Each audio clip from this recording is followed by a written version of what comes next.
Hello everyone. तो आज हम लोग एटॉमिक स्ट्रक्चर में इलेक्ट्रॉन कॉन्फ़िगरेशन का कंटिन्यूएशन वीडियो बना रहे हैं। इससे पहले वाले लेक्चर में हम लोगों ने अफबाउस प्रिंसिपल सीखा था।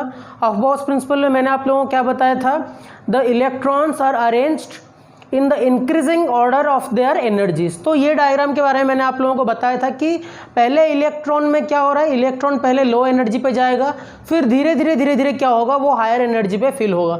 और मैंने आप लोगों को होमवर्क दिया था कि 1 से 30 तक एलिमेंट के नाम याद रखना है और उनके कॉन्फ़िगरेशन को करना है बच्चों। तो मैंने आप लोगों को ये बताया था और ये बताया था कि क्रोमियम और कॉपर का थोड़ा सा एक्सेप्शन है, मैं बताऊंगा उसको डिटेल्स में।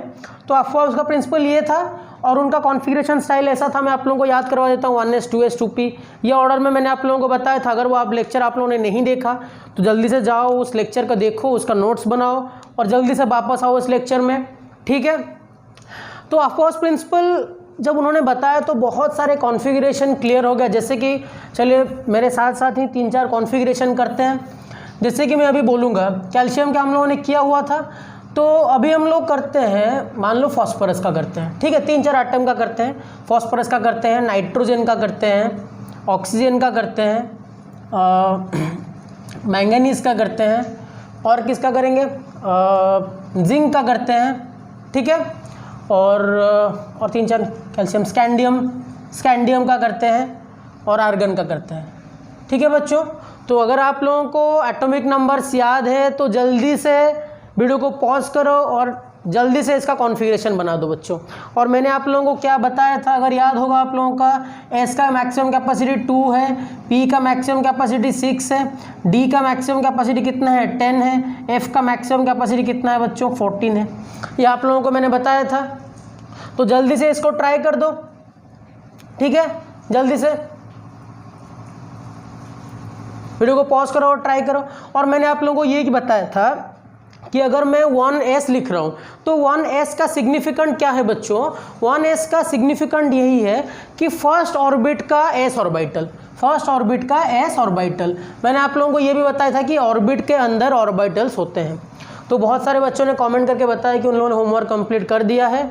तो जिन्होंने नहीं किया है जल्दी से 1 से 30 तक एलिमेंट याद रख लो, क्योंकि उतने एलिमेंट याद करने से आप लोगों का कॉन्फ़िगरेशन हो जाएगा। कॉन्फ़िगरेशन बहुत ही इंटरेस्टिंग, और जब स्टार्टिंग में आप होते हो 11th में, ये बहुत मज़ा आता है। सब लोगों को मैक्सिमम टाइम तक ये याद रहता है। बहुत लोग 4, 5, 6 साल 8 साल तक इसको भी याद रखते हैं। बहुत इंटरेस्टिंग है, बहुत मज़ा आएगा बच्चों। तो चलिए आप लोगों ने आंसर कर लिया होगा तो मैं दिखा देता हूँ आप लोगों को आंसर क्या होगा। इसका एटॉमिक नंबर 7 है, इसका एटॉमिक नंबर 8 है, फॉस्फोरस का 15 है, मैंगनीज का कितना है, calcium, scandium, titanium, vanadium, chromium, manganese तो 25 है इसका, निकल, कॉपर, जिंक ये 30 है, कैल्शियम, पोटेशियम, कैल्शियम, स्कैंडियम 21 है, आर्गन का 18 है, ठीक है बच्चों। तो आप लोगों को याद रखना है। एटॉमिक नंबर इसलिए मैंने नहीं दिया था क्योंकि मैं चेक कर रहा हूँ आप लोग याद रखे हो कि नहीं रखे हो। तो कॉन्फ़िगरेशन किससे स्टार्ट करते हैं, लोअर नंबर से स्टार्ट करते हैं, नाइट्रोजन से स्टार्ट करते हैं बच्चों। मेरे साथ साथ चलो, कितना एटॉमिक नंबर है 7 है। तो कॉन्फ़िगरेशन लिखो, इसका क्या होना चाहिए 1s2, पहले एस को 2 दे दिया, इस ऑर्डर से हम लोग फिलअप करेंगे, इसी लाइन से फिलअप करते जाएंगे। 1s2, फिर उसके बाद 2s2, फिर क्या होगा बच्चों 2p3 होगा। बहुत सारे बुक में से कॉमा करके दिया होगा, ऐसा कुछ प्रॉब्लम नहीं है, कैसे भी लिखो कुछ प्रॉब्लम नहीं है। मैं मैक्सिमम टाइम कॉमा ना दे के लिखता हूँ, चलता है वो सब, कुछ प्रॉब्लम नहीं है। 1s2, 2s2, 2p3, ठीक है बच्चों। 1s2, 2s2, 2p3, 2 2 4 3 7, पहले s में 2 मैंने दे दिया, फिर s में और 2, फिर p का कैपेसिटी 6 है, लेकिन हमारे पास इलेक्ट्रॉन अवेलेबल कितना है और 3, 2 2 4 चला गया ना और 3 बचेगा, तो इसमें इसलिए मैंने 3 दे दिया। अब ऑक्सीजन का देखो, ऑक्सीजन का कितना है 8 है, तो बस सिंपली ऐड करते चलो, 1s2, 2s2 और कितना बचा 4, तो क्या होगा 2p4, ठीक है बच्चों, समझ में आ रहा है। तो p15 का करते हैं, क्या होगा, करते चलो 1s2, 2s2, 2p6, यहाँ पे मैक्सिमम देते हैं p को, 2 2 4 6 10 और कितना बचा 5, 2p के बाद क्या आ रहा है बच्चों 3s2, अब क्या बचा और 3 बच रहा है, 2 2 4 6 10 2 12, अभी भी 3 बच रहा है, तो 3s के बाद क्या है 3p3, ठीक है बच्चों 3p3। मैंगनीज का करते हैं बच्चों, क्या होगा जल्दी से 1s2, 2s2, 2p6, 3s2, 3p6, बढ़ते चलो 4s2, देखो बच्चों याद रखना, जब भी 20 से ऊपर हो ना, जब भी 20 से ऊपर हो, ये सेट हमेशा कॉमन रहता है। 1:2, 2:6, 3:2, 3:6, 4:2, यहाँ तक 20 होगा, ये याद रख लेना, ये 20 है यहाँ तक। 2 2 4 6 10 2 12 6 18 2 20, ठीक है। 4s के बाद क्या आ रहा है बच्चों, 3d आ रहा है। डी का कैपेसिटी कितना है 10, हमारे पास कितना बचा है और 5, मतलब डी को 5 दे सकते हैं हम लोग, तो ये हो जाएगा D5। तो वैसे देखो ये 30 तक है, अगर ये 30 है तो यहाँ तक क्या होगा 20 होगा, तो ये पूरा सेट लिख लो यहाँ पे फिर से। 1:2, 2:2, 2p6, 3:2, 3p6, 4:2, 20 हो गया यहाँ पे। फिर उसके बाद 3d10, डी का मैक्सिमम हो गया, ये डी का 10 हो गया, 3d10। तो बच्चों आई थिंक आप लोग, अच्छा और एक क्या बच गया आर्गन का। देखो बच्चों अगर यहाँ तक 20 है तो ये 2 को हटा दो, तो ये किसका बन जाएगा, आर्गन का बन जाएगा। ये अगर 20 का है, 2 इलेक्ट्रॉन हटा दो तो 18 का हो जाएगा। सिंपल है, 1:2, 2:2, 2p6, 3:2, 3p6। आई होप बच्चों ये आप लोगों का बहुत इजीली क्लियर हो गया होगा, ठीक है। देखो तो हटा दो इसको। तो जो मेन ऑब्जेक्टिव है बच्चों, हम लोग ये जो लिख रहे हैं, इसका ऑब्जेक्टिव ये है कि आप लोगों को कॉन्फ़िगरेशन अगर आ गया तो जब मैं आप लोगों को पीरियोडिक क्लासिफिकेशन पढ़ाऊंगा, फिर जब आगे आगे हम लोग इनऑर्गेनिक केमिस्ट्री और पढ़ेंगे, इलेक्ट्रॉन्स क्या है, क्वांटम नंबर्स पढ़ेंगे, ये क्लैरिफिकेशन और चलता जाएगा आप लोगों को, ठीक है। देखो तो मैं बस एक्सेप्शन दोनों क्या है बता देता हूँ, फिर उसका एक्सप्लेनेशन जो होगा वो आगे चल के क्वांटम नंबर्स पढ़ने के बाद, हर्ट्ज रूल पढ़ने के बाद हम लोग पढ़ेंगे। मैं ये बताऊँगा आप लोगों को, पक्का बताऊँगा। 2 ही रीज़न है, देखो जैसे कि है कॉपर और है क्रोमियम। क्रोमियम का एटॉमिक नंबर है बच्चों 24, कॉपर का एटॉमिक नंबर है 29। तो आप लोगों ने क्या किया होगा, आप लोगों ने ये क्या होगा, जैसे कि मैं क्या बताया फिर 4:2 तक कितना है 20 है, तो क्या लिख लोगे 1:2, 2:2, 2p6, 1:2, 2:2, 2p6, 3:2, 3p6, 4:2, यहाँ तक बच्चों 20 हो गया। तो अभी इसके बाद आप लोगों ने क्या किया होगा, आप लोगों ने 3d4 लिखा होगा ये आंसर। तो वैसे ही इसका आंसर भी आप लोगों ने क्या लिखा होगा, यहाँ तक 20 है, छाप दो। 1:2, 2:2, 2p6, 3:2, 3p6, 4:2, 3d9, ये किया होगा बच्चों आप लोगों ने आंसर। लेकिन ये आंसर बच्चों गलत है यहाँ पे। इसका आंसर क्या होगा, देखो बच्चों यहाँ तक सेम है, यहाँ तक सेम है, लेकिन कॉपर का जो होगा कॉन्फ़िगरेशन वो होगा 4s1 3d10। ये क्वेश्चन में आने का प्रोबेबिलिटी बहुत है। अगर कॉन्फ़िगरेशन के ऊपर कभी क्वेश्चन आता है तो कॉपर और क्रोमियम से रिलेटेड क्वेश्चन आने का प्रोबेबिलिटी बहुत ज़्यादा है बच्चों, क्योंकि ये दोनों कॉन्फ़िगरेशन है। और यहाँ पे देखो क्या एक्सेप्शन होगा, यहाँ पे बच्चों सेम है, यहाँ तक 3p6 तक। यहाँ पे जो 4s2 3d4 है ये चेंज होगा 4s1 3d5। तो आप लोग तो कंफ्यूज हो जाओगे, सर आप अभी तो आप लोगों ने अफबॉस प्रिंसिपल बताया, फिर ये कैसे आ गया, ये कैसे पॉसिबल हो सकता है। तो इसका रीज़न है एक्चुअली, इसमें 2 केस होता है जिसको बोलते हैं हम लोग सिमेट्रिक, मतलब सिमेट्री, और 2 रीज़न है इसका, 2 रीज़न है इसके वजह से, सिमेट्री है और क्या है, एक्सचेंज एनर्जी है।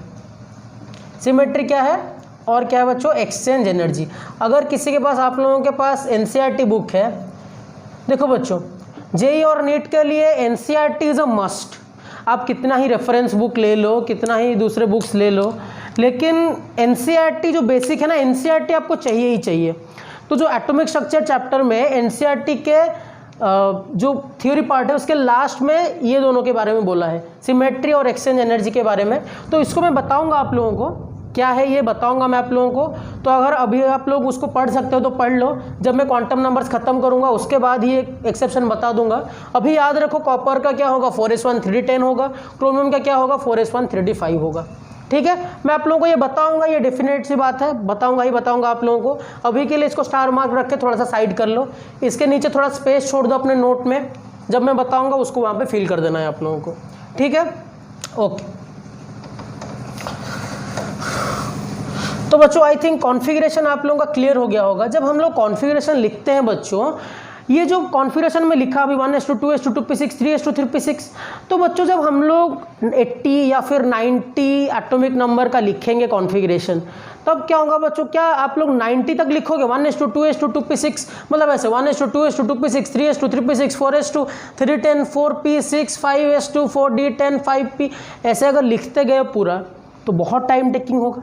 इसीलिए क्या किया गया है, कॉन्फ़िगरेशन को शॉर्ट फॉर्म में लिखने के लिए we use the noble gas elements. Noble gas elements क्या क्या है? Helium, neon, argon, krypton, xenon, radon और अभी आ गया ओगानेशन। ये नया आ गया है। देखो बच्चों, ये 6 को याद रखो, helium, neon, argon, krypton, xenon, रेडन। हीना, नीना और करीना की जेरोक्स रानी। मैं तो ऐसे थोड़ा याद, ये तो याद रह ही जाता है। हीना, नीना और करीना की जेरोक्स रानी, कुछ भी करके याद रख सकते हो, ये बहुत ईजी याद रखने के लिए। Helium, neon, argon, krypton, xenon, रेडन। Atomic number कैसे याद रखोगे? इसका एटॉमिक नंबर है 2, हाइड्रोजन के बाद हीलियम है, इसमें 8 ऐड कर दो, ये क्या आ रहा है बच्चों? 10। इसमें 8 ऐड कर दो, क्या आ रहा है बच्चों? 18। इसमें 18 ऐड कर दो, क्या आ रहा है बच्चों? 36। इसमें 18 ऐड कर दो बच्चों, क्या आ रहा है? 54।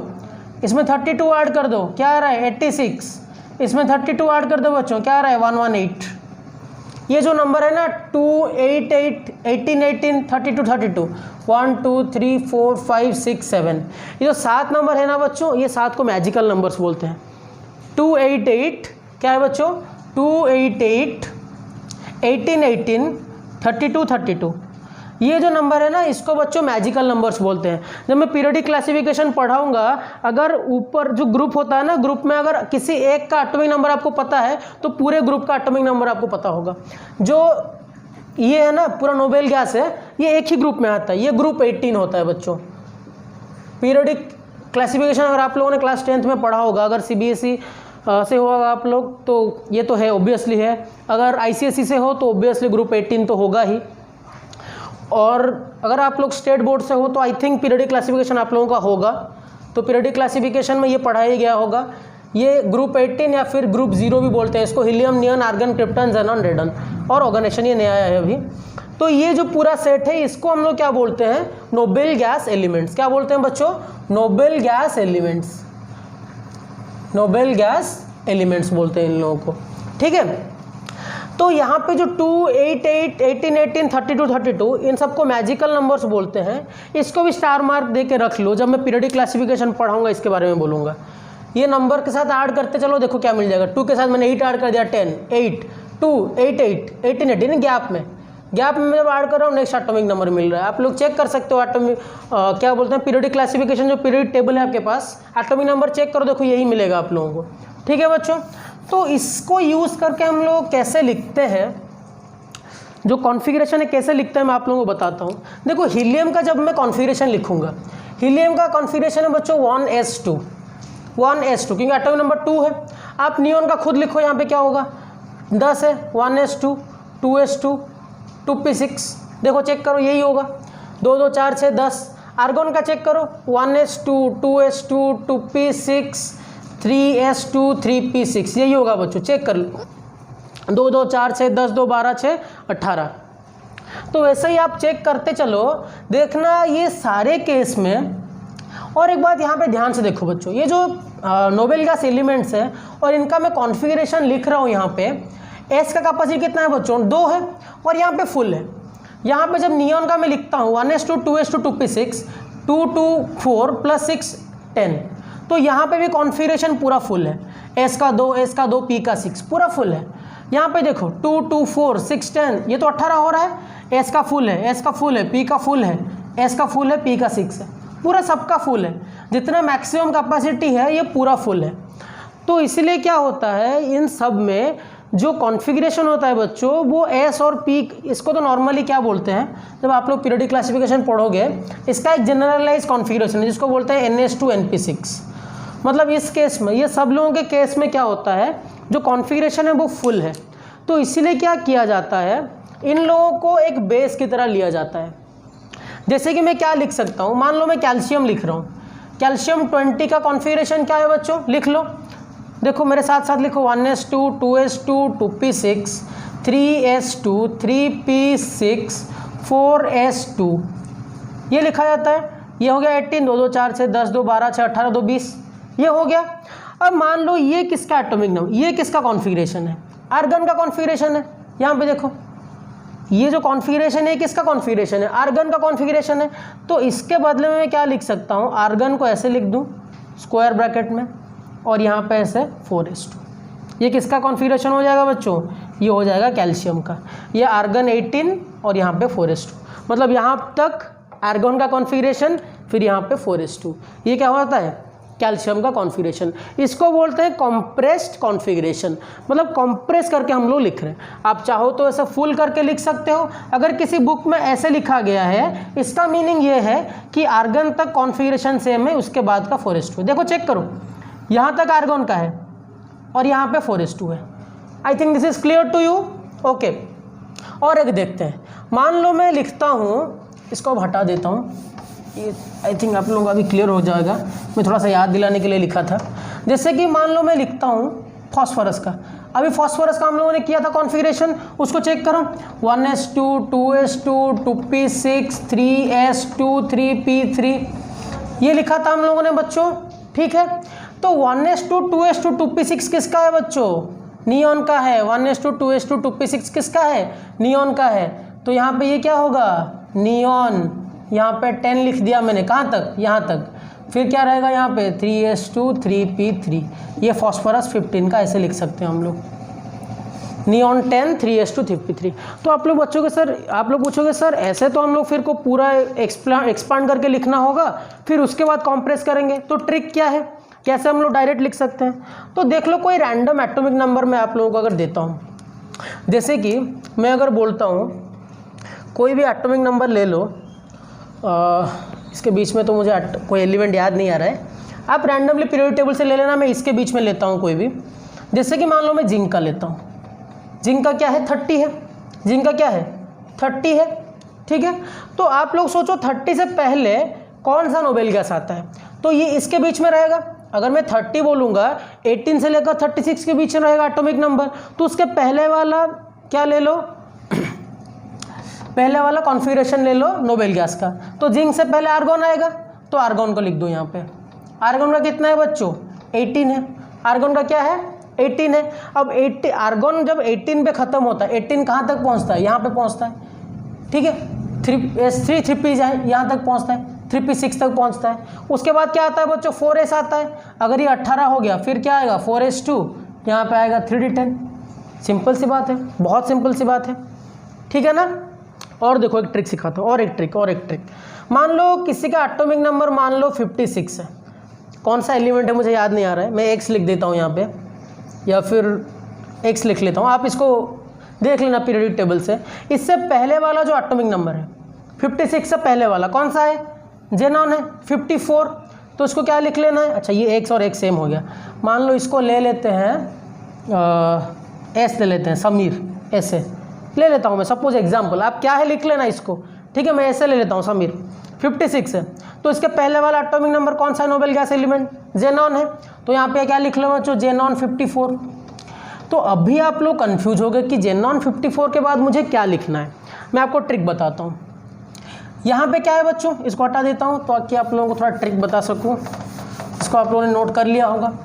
देखो ये क्या है 1s2 है, ये क्या है 2s2 2p6 पे ख़त्म होगा बच्चों, ये याद रख लेना 3s2 3p6। ये जब ख़त्म होगा ये होगा 3s2 3p6, ये जब ख़त्म होगा ये आएगा 4s2 4p6। आप लोग इन सब का कॉन्फ़िगरेशन लिखो एक्सपांड करके, पता चलेगा आपको। इसका जो कॉन्फ़िगरेशन एंड होगा ये एंड होगा 5s2 5p6 पर, ये पक्का ख़त्म होगा। ये ऐसे जाता है ns2 np6, 1s2 एक्सेप्शन है हीलियम, उसको छोड़ के 2s2 2p6 3s2 3p6 4s2 4p6 जो एंड हो रहा है, मतलब स्टार्टिंग से तो होगा ही 1s2 2s2 2p6 ऐसे होगा, लेकिन जो एंड पार्ट है, जो जैसे कि ये एंड पार्ट होता है आर्गन का, एंड पार्ट क्या है 2s2 2p6 नियॉन का, तो वैसे ही आर्गन का जो एंड पार्ट होगा वो होगा 3s2 3p6। क्रिप्टॉन का जो एंड पार्ट होगा वो होगा 4s2 4p6। वैसे जेनॉन का जो एंड पार्ट होगा वो होगा 5s2 5p6।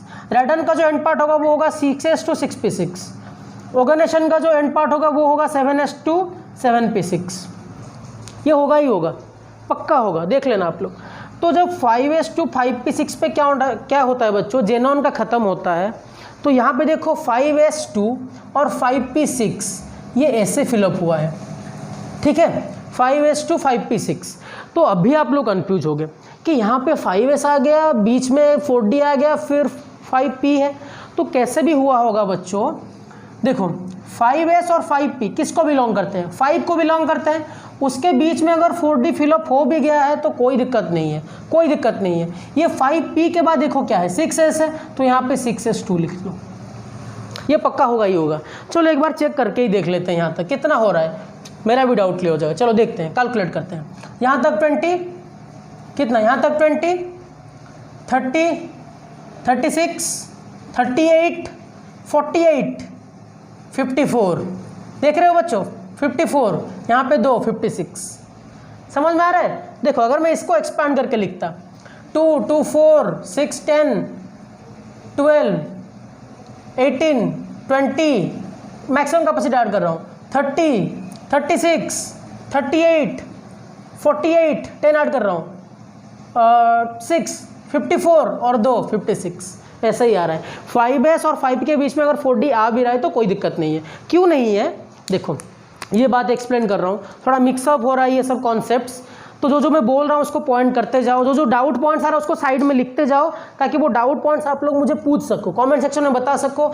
और मेरे पास अगर आप लोगों का पर्सनल नंबर है तो आप मुझे कांटेक्ट कर सकते हो, इंस्टाग्राम पे कांटेक्ट कर सकते हो, कैसे भी कांटेक्ट करो, लेकिन डाउट पूछना है तो पूछो, I am always ready for doubts बच्चों। तो 5s और 5p के बीच में अगर 4d है, 5s और 5p के बीच में अगर 4d है, तो 5s और 5p दोनों 5 ऑर्बिट को बिलोंग करते हैं, लेकिन जो 4d है वो 4 को बिलोंग करता है। ठीक है, 4d 4th ऑर्बिट पे आता है, लेकिन उसका एनर्जी 5s से ज़्यादा है। मतलब जैसे कि ये जैसा ऑर्बिट हुआ होगा, ऐसे ये न्यूक्लियस है मान लो, ये n = 1, n = 2, ऐसे ऑर्बिट्स क्या होगा, ये पूरा सर्कल होगा 1 2 3 4 5, तो 4 में क्या है 4d है, 5 में क्या है 5s है। तो आप लोग को बोलना चाहिए सर 5s कैसे पहले फिलअप हो गया 4d, तो जो अफबाउन प्रिंसिपल लिखा है कि 4d बाद में फिलअप होता है क्योंकि उसका एनर्जी ज़्यादा है, 5s का एनर्जी कम होता है। ठीक है, तो 5s पहले फिलअप होगा, हालांकि वो 5 ऑर्बिट पे है लेकिन वो पहले फिलअप होगा, उसके बाद हम लोग 4d पाएंगे। लेकिन किसको कैसे मिला ये पता नहीं हम लोगों को। जब मैं बाहर से देखूंगा, मैं देखूंगा अरे 4 पे कितना है, 4 पे इतना है, 5 पे इतना है, 4d को बाद में मिला वो मुझे मालूम नहीं, लेकिन 4d किसको बिलोंग करता है, ऑर्बिट नंबर 4 को। ठीक है, ऑर्बिट नंबर 4 को। मान लो तुम्हारे स्कूल में चॉकलेट डिस्ट्रीब्यूशन हो रहा है तुम्हारे क्लासेस में, तो ये प्रिंसिपल बना दिया गया कि क्लास 11 के बच्चों को पहले मिलेगा चॉकलेट, फिर क्लास 12 के बच्चों को। लेकिन क्या हुआ, क्लास 11 में एक टॉपर बैच है, तो क्या हुआ क्लास 11 के टॉपर बैच क्लास 12 के नॉर्मल बैच से ज़्यादा इंटेलिजेंट है फॉर एग्जांपल। तो स्कूल के रूल्स ने क्या किया, जिसका मतलब इंटेलिजेंट के हिसाब से उन लोगों ने क्या किया, चॉकलेट देना शुरू कर दिया। तो टेक्निकली अगर देखेंगे, जब मैं क्लास 11 को जाके देखूंगा, पूछूंगा अरे टॉपर बैच को तुम लोगों को चॉकलेट नहीं मिला है, तो इसका मतलब क्या है कि हालांकि वो 11th में है, कम में है, लेकिन उनको चॉकलेट बाद में मिल रहा है।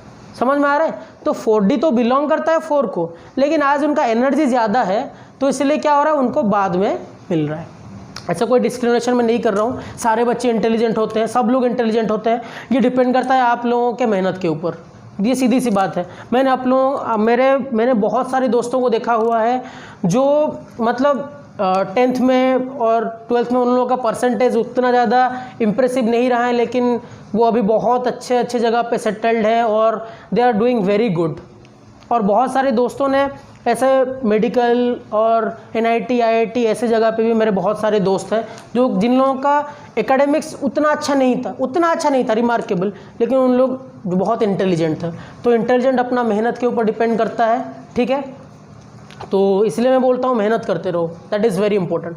ठीक है बच्चों, तो ये कॉम्प्रेस फॉर्म आ गया। तो ऐसे और एक देखते हैं, आप लोगों को इजीली समझ में आएगा। एक बड़ा वाला एटॉमिक नंबर लेके देखते हैं, जैसे कि आप लोगों को ये क्लैरिफिकेशन हो जाए। थोड़ा सा ये मेसी दिख रहा है, लेकिन ये बहुत इंटरेस्टिंग है बच्चों। आप लोग खुद से करोगे ना, आपको मज़ा आ जाएगा, बहुत मज़ा आ जाएगा। जैसे कि मान लो, चलो एक बहुत बड़ा लेते हैं, 89 लेते हैं, चलो रैंडमली कुछ भी ले लिया मैंने, 89, ठीक है। 89 को अब उसका भी पता नहीं है मुझे, अब क्या करूँ, ये भी समीर ले लेता हूँ मैं, सब एलिमेंट समीर है, समीर 89 है, ठीक है। अब क्या करते हैं, देखो इसके पहले वाले कॉन्फ़िगरेशन देखो, नोबेल गैस कॉन्फ़िगरेशन कौन सा है, रेडन है, ठीक है। तो मैं यहाँ पे क्या लिख लेता हूँ, रेडन 86, ठीक है। अब रेडन 86 किस पे एंड होता है, देखो 6s2 6p6 अब चेक करो 6s to 6p6 कहाँ पे, अच्छा यहाँ पे मैंने लिखना भूल गया हूँ, ये कॉन्फ़िगरेशन आप पूरा लिख लो। फिर इसके बाद जहाँ पे 6p6 होगा ना, इस कॉन्फ़िगरेशन जब कंप्लीट करोगे आप लोग, जहाँ पे 6p6 होगा, 6p होगा, उसके बाद वाला आइटम जो भी होगा ना उसको ले लेना, उसको ले लेना, पक्का वो आ जाएगा कॉन्फ़िगरेशन। ठीक है, तो ऐसे ही आप लोग क्या करो, रैंडम भी कोई भी एटॉमिक नंबर ले लो, कोई भी रैंडमली एटॉमिक नंबर ले लो। फिर उसके बाद उस रैंडमली एटॉमिक नंबर को लेने के बाद आप लोग कॉन्फ़िगरेशन कॉम्प्रेस फॉर्म में भी लिखो और उसको क्या करो, एक्सपांड करके भी लिखो, ताकि आप लोगों को डाउट क्लियर हो जाए। और ये जो है ना, इसको पूरा करके लिखो ताकि आप लोगों का क्लियर हो जाए। तो मैं ऐसा आप लोगों को होमवर्क देता हूँ, कोई भी आप रैंडमली 1 to 118 के बीच में 10-15 ले लो आप लोग, आपका जितना मर्जी, जितना आप लोग कैपेसिटी कर सकते हो करो, 10 ले लो, 15 ले लो, 20 ले लो, 5 ले लो, जितने में आपका डाउट क्लियर हो रहा है। कोई भी रैंडम एटॉमिक नंबर ले लो, इसको साइड में लिखो, इसको साइड में लिखो, उसको जैसे मैंने बताया आप लोगों को उस तरह से टैली करके चेक करो, उसको पूरा कॉम्प्रेस में लिखो और उसको पूरा एक्सपांड करके लिखो। अगर उसमें डाउट आ रहा है तो मुझे कमेंट सेक्शन में बताओ, नहीं तो मुझे पर्सनली कांटेक्ट करो। ठीक है, तो आई होप ये बात आप लोगों को क्लियर हो गया होगा। ये 2 साल बच्चों आप लोगों को एनर्जी पूरा हाई रखना है। हालांकि केमिस्ट्री में हम लोग बोलते हैं कि जिस सिस्टम का एनर्जी जितना हाई होता है वो उतना अनस्टेबल होता है, तो इसीलिए अच्छा है, एनर्जी जितना आपका हाई होगा उतना ही अनस्टेबल होगा, उतना ही आप लोग मेहनत करोगे, उतना ही आपका रिएक्टिविटी होगा। ठीक है, ओके। तो अभी एक बहुत इंटरेस्टिंग सा रूल पढ़ते हैं हम लोग बच्चों, जो कि है हर्ट्ज रूल। इसको बोलते हैं actually hertz rule of hertz law of maximum multiplicity.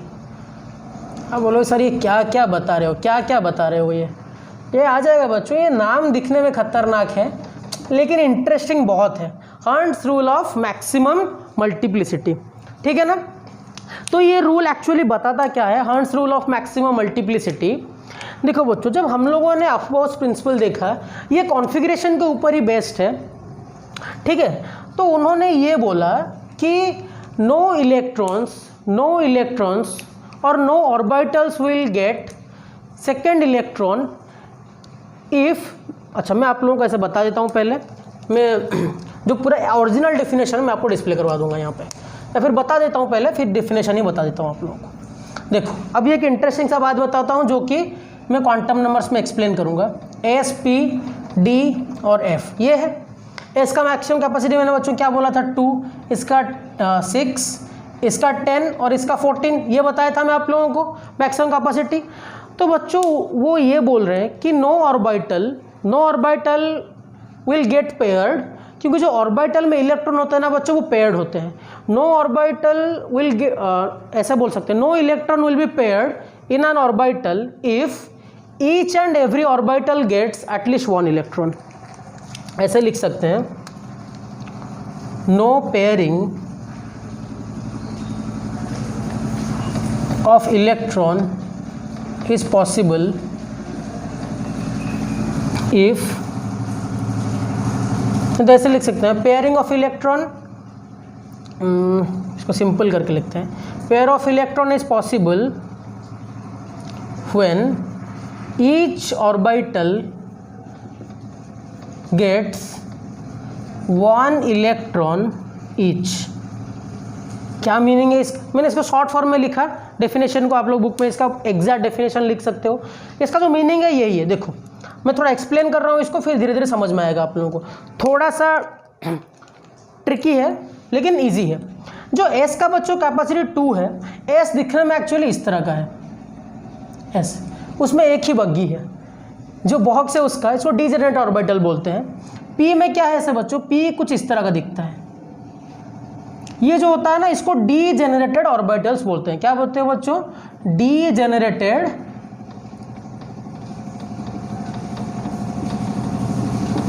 Orbitals. इसको क्या बोलते हैं, डीजेनरेटेड ऑर्बिटल्स बोलते हैं।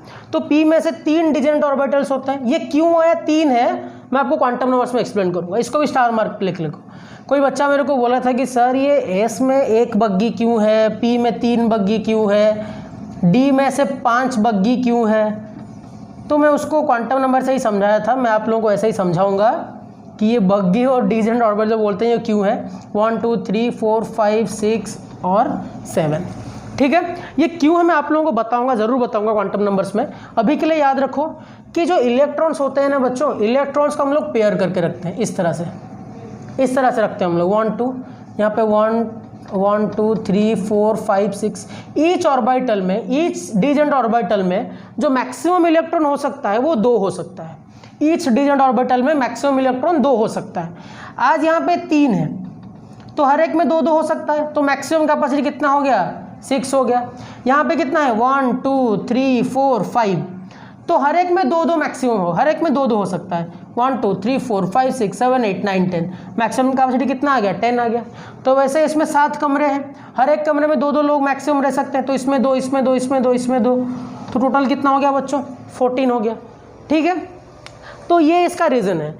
तो हर्न ने क्या बोला, उन्होंने ये बोला कि जब भी कोई ऑर्बिटल में, ये ऑर्बिटल में डीजेनरेशन पॉसिबल, मतलब पेयरिंग होगा, मान लो मैं पी का लेता हूँ, पी ऑर्बिटल, जब भी इलेक्ट्रॉन इसमें फिलअप होगा तो पेयरिंग कब होगा, जैसे कि मान लो मैं ऐसे लिख रहा हूँ, आपको एग्जांपल से समझाता हूँ।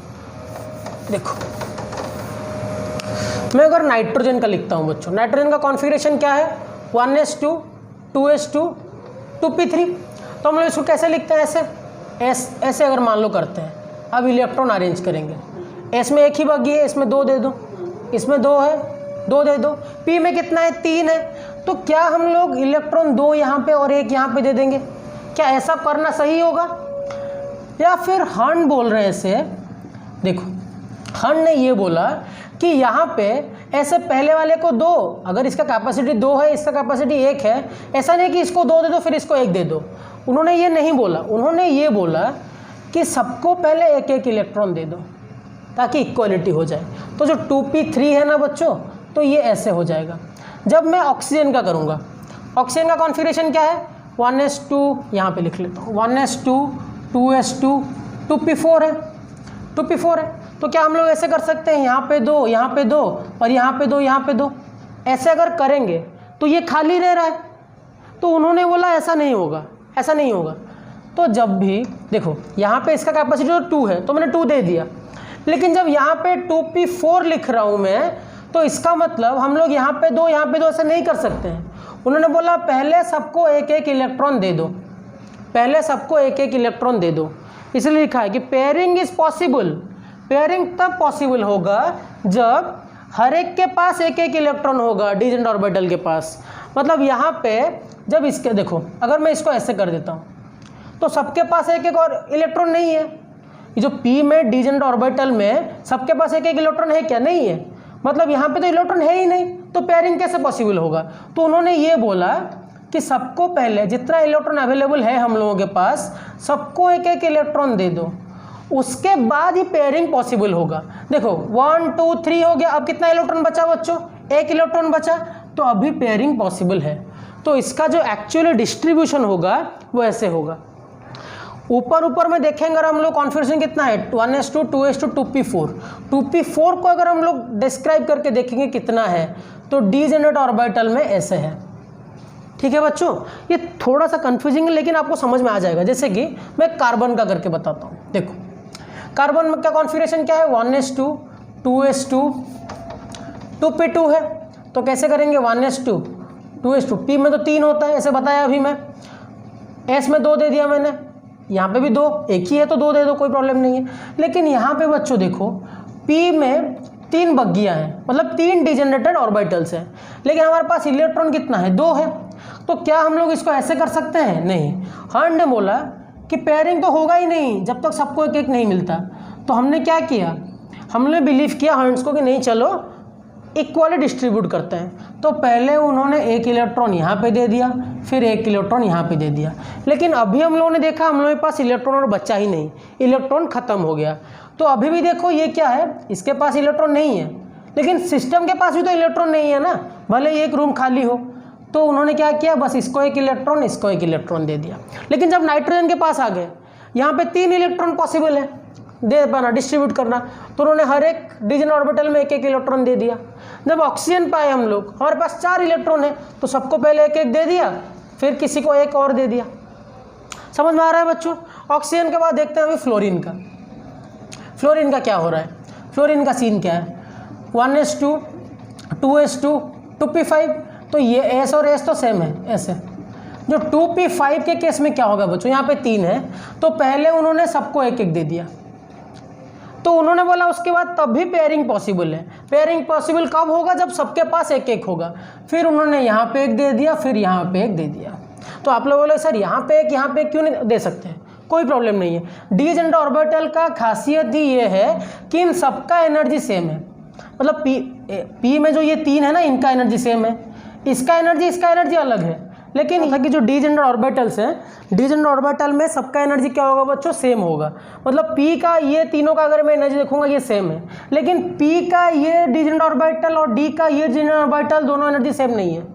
पी के लिए ये तीनों का एनर्जी सेम है, डी के लिए ये पांचों का एनर्जी सेम है, लेकिन पी का ये ऑर्बिटल डी जेंडर ऑर्बिटल और डी का ये डी जेंडर ऑर्बिटल, इन दोनों का एनर्जी क्या है, सेम नहीं है। समझ में आ रहा है बच्चों। थोड़ा सा आज मैंने ट्रिकी चीज़ आप लोगों को बताया है, लेकिन ये बहुत इजी है बच्चों। मैं जैसे कि और थोड़ा सा करके दिखाता हूँ आप लोगों को, तो आप लोगों को इजीली समझ में आएगा कैसे हम लोग डिस्ट्रीब्यूट कर रहे हैं। चलो मैं और एक सस्ता एग्जाम्पल ले लेता हूँ मेरा, कैल्शियम 20। तो कैल्शियम 20 में कॉन्फ़िगरेशन क्या है बच्चों, याद करो, 1s2 2s2 2p6 3s2 3p6 में क्या बोला था, यहाँ तक 18 है, 4s2। अब देखो यहाँ पे करते हैं, 1s2 में 2 है, फिर 2s2 में 2 है। देखो बच्चों यहाँ पे नॉर्मली जब इस तरह का बड़ा कॉन्फ़िगरेशन होता है ना, ये लास्ट वाले को नहीं करते हैं, ये लास्ट का देखो यहाँ पे आप लोग कर पाओगे इजीली। देखो मैं बताता हूँ, 1s2 के लिए कैसा होगा, 2 डिस्ट्रीब्यूट, 2s2 के लिए भी कैसा होगा, ऐसा होगा, p के लिए कैसा होगा, 2p2 के लिए ऐसे 3 बगी होगा, 1 2। ये कैसे फिलअप होता है टेक्निकली, 1 2 3 फिर 4 5 6, सबको एक एक मिलने के बाद फिर पेयरिंग पॉसिबल है।